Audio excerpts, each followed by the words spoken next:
Des de llavors, el creixement ha sigut el sant greal de la nostra economia. Nous vivons dans une société de croissance dont la logique est non pas croître pour satisfaire les besoins, mais croître pour croître, croître à l'infini, faire croître sans limite la production et pour justifier cette croissance de la production, faire croître sans limite la consommation. Serge Latouche és un conegut crític de la societat del creixement i ha escrit extensament sobre els seus mecanismes. Au fond, il y a trois instruments fondamentaux qui sont la publicité, l'obsolescence programmée et le crédit.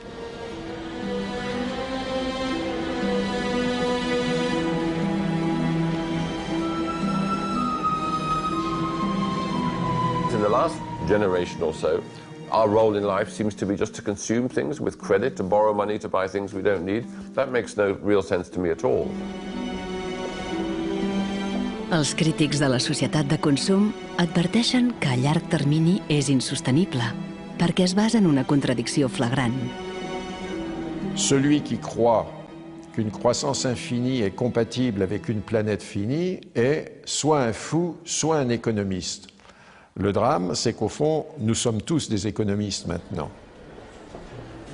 Why is it that a new product is created every 3 minutes somewhere in the world? Is this necessary?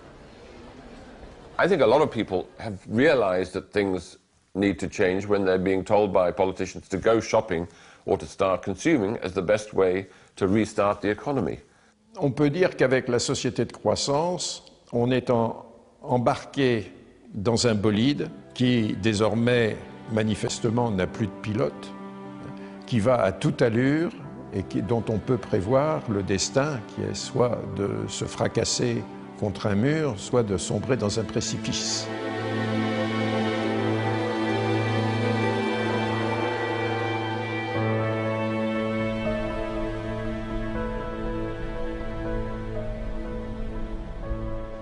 En Marcos ha trobat algú a internet que ha descobert què li passa a la seva impressora. I tried to print a document and it said parts inside your printer require replacement, so I decided to do a little servicing of my own. Hello, Marcos. I got your message. En Marcos s'ha posat en contacte amb l'autor del vídeo. I looked into it, and it turns out that there's a thing in the bottom of the printer called a waste ink reservoir. And the way inkjet printers work is they constantly have to clean the print heads, and they do that by squirting ink through them down a hole in the bottom of the printer into this great big sponge. There's just a preset time when it's squirted a certain number of drops down there that then the printer decides it's full of ink and won't function anymore. Mm-hmm. The justification is they don't want to put ink all over your desk. But I think the problem goes deeper than that. It's the way the technology works. It's just designed to fail.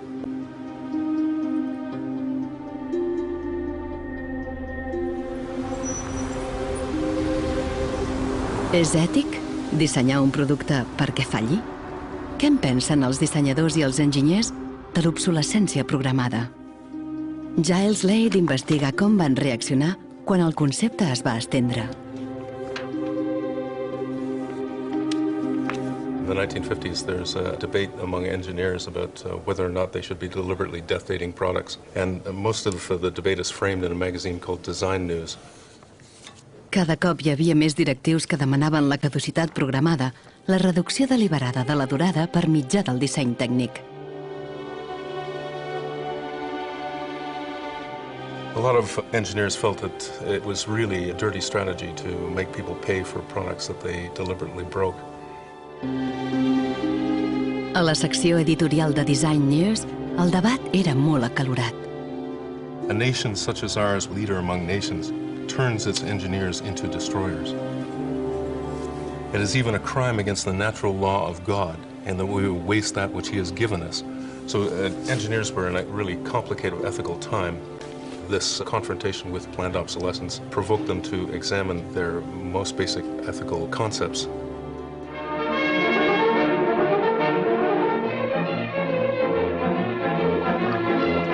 El dilema no va quedar restringit a la premsa especialitzada. En aquesta pel·lícula anglesa del 1951, un químic emprenedor inventa una fibra que repel la brutícia i que no es desgasta. Està convençut que ha aconseguit un gran progrés.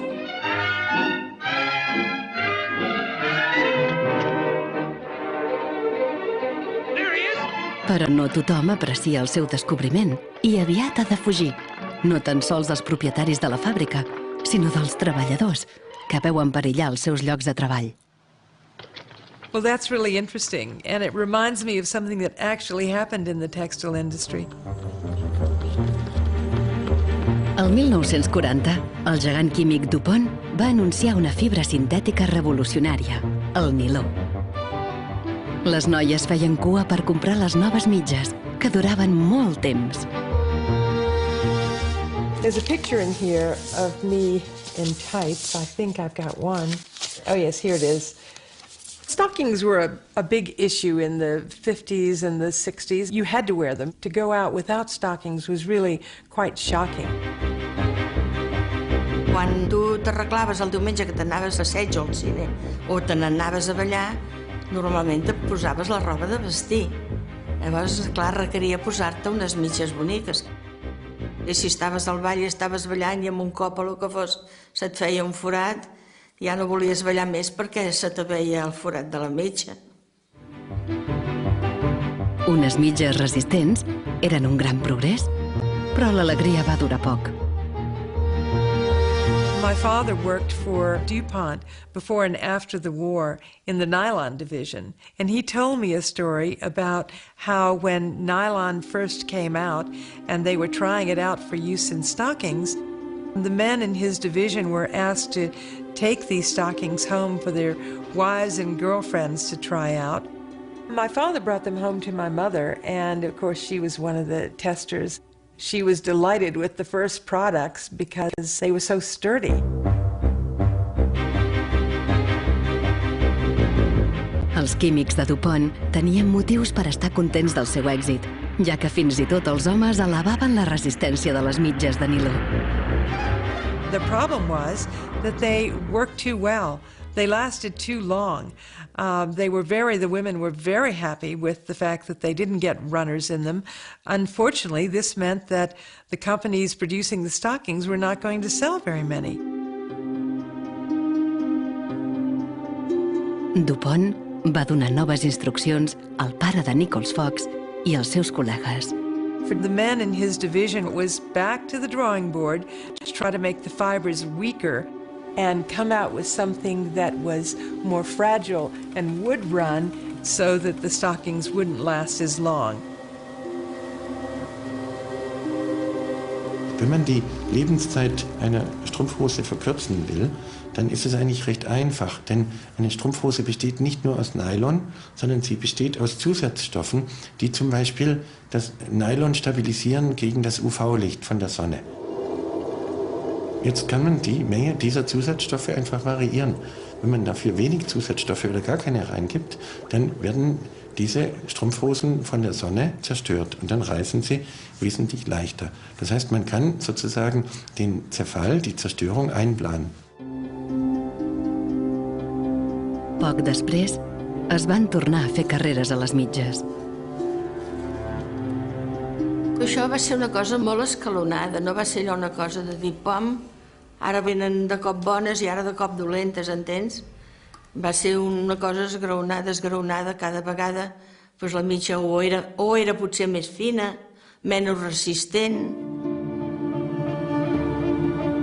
Els mateixos químics que havien aplicat els seus coneixements per fer mitges duradores van seguir la filosofia de l'època i les van fer més fràgils. La fibra eterna va desaparèixer de la fàbrica i del cinema. We need control of this discovery. Complete control. If you want twice the amount in that contract, we will pay it. $250,000. To suppress it. Yes. Què n'opinaven els químics de DuPont de reduir deliberadament la vida d'un producte? Must have been frustrating for the engineers to have to use their skills to make an inferior product after they'd tried so hard to make a good product. But in a way, I suppose, that's the outsider's view. Probably they just had a job to do. Make it strong, make it weak. That was their job. Among engineers, there was a shift taking place in consciousness. There was an old school of engineers who believed that they should make a permanent, usable product that would never break. And there was a new school of engineers that were driven by the market who were clearly interested in making the most disposable product that they could. And this debate resolved itself by these new school of engineers taking over. So how often do you change your mobiles? 18 months. Once a year. Once a year. Once a year. Actualment, l'obsolescència programada s'ensenya a les escoles de disseny i d'enginyeria. Boris Knuff fa classes sobre el cicle vital del producte, l'eufemisme modern de l'obsolescència programada. I went shopping for you. I've got a couple of things. A pan, salt, shirt, another shirt. L'ètica ja no és una consideració en un món empresarial dominat per un únic objectiu, la compra freqüent i repetida. And this is an old toaster. What I do, I pass these round, and you tell me what you think, how long it takes for them to fail, what the service life will be. Okay. Designers have to understand what company they work for.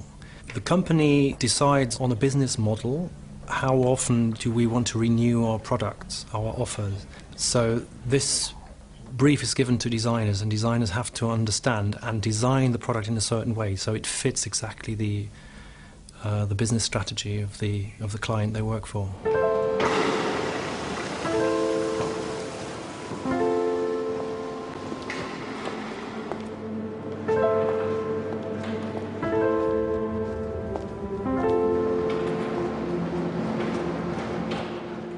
Mirant els manuals tècnics, en Marcos s'adona que els enginyers determinen la durada de moltes impressores en dissenyar-les.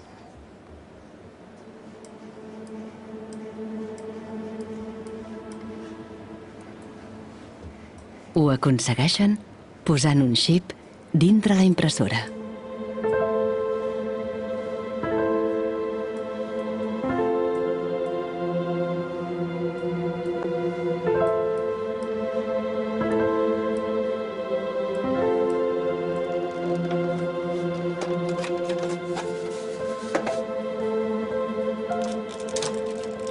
Hi ha trobat el xip, que és una EEPROM, que és un xip on es guarda una compta d'impressions. I quan s'arriba a una determinada compta és quan es bloqueja la impressora i deixa d'imprimir. Ara que ha trobat el culpable, en Marcos intentarà que la seva impressora torni a funcionar.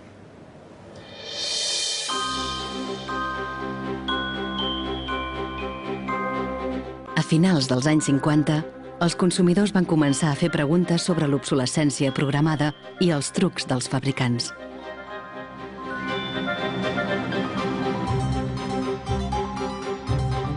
La Unió de Consumidors d'Amèrica va posar a prova la vida útil i la durabilitat d'una àmplia gamma de productes.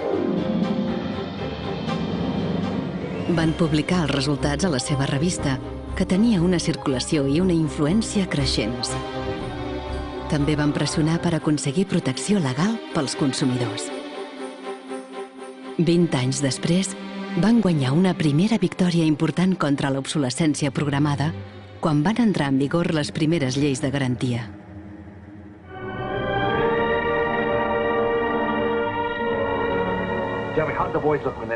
La cultura popular també es va fer ressò de l'obsolescència programada.